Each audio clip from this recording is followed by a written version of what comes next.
There is a dangerous moment that almost nobody talks about. It's not when you're weak.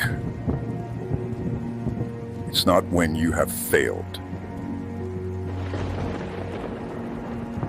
It's not even when you have lost something. The most dangerous moment is when you finally begin to succeed. Because, you see, failure has a strange way of keeping you grounded. But success does the opposite. It quietly whispers, "You have earned this. You already know enough. You don't need advice anymore. Look how far you have come." And if you are not careful, gratitude slowly turns into pride. Batman learned that the greatest enemy is not always standing in front of you. Sometimes it begins speaking from inside you. The moment you believe you have arrived, you stop growing. The moment you think you are above correction, you become impossible to teach. The moment you stop listening, your decline has already begun. That's why humility is not something you master once. It's something you choose again and again, every single day. The world often mistakes humility for weakness. It isn't. Humility doesn't mean thinking less of yourself. It means seeing yourself truthfully, knowing your strength without worshiping them, admitting your weaknesses without letting them define you, and receiving praise without becoming addicted to it. Because the truth is, everything you have can disappear. Your health, your money, influence, reputation, your position. None of it is guaranteed. The only thing that remains is the person you have become.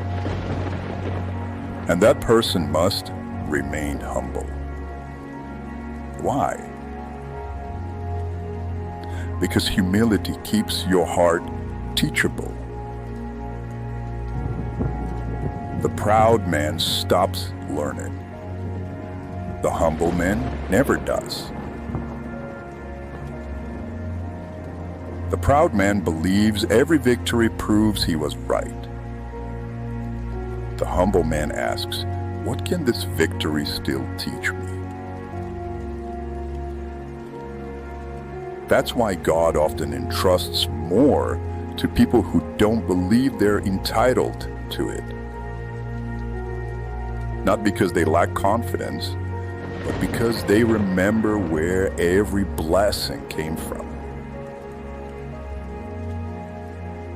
Batman eventually realized something that changed his life. The greatest danger was not losing his success. It was beginning to believe that he had created it alone.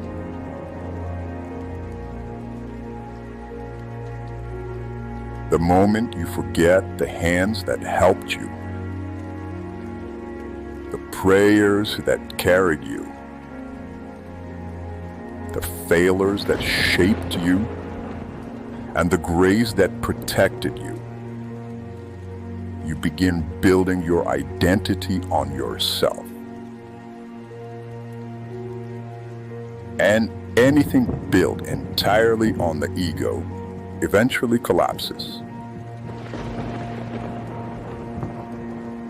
Humility keeps you connected to reality. It reminds you that there is always another lesson to learn, another habit to improve, another weakness to overcome, another person to serve. It allows you to walk into every room confident, without needing to prove anything. Because truly humble person don't compete for attention. They compete with the person they were yesterday. And here's something else I've noticed. The wisest people I have ever met rarely spoke as if they knew everything. They actually asked questions. They listened. They stayed curious.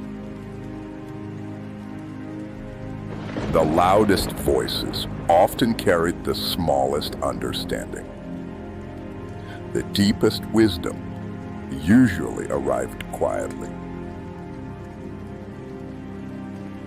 So if God begins opening doors for you, stay humble.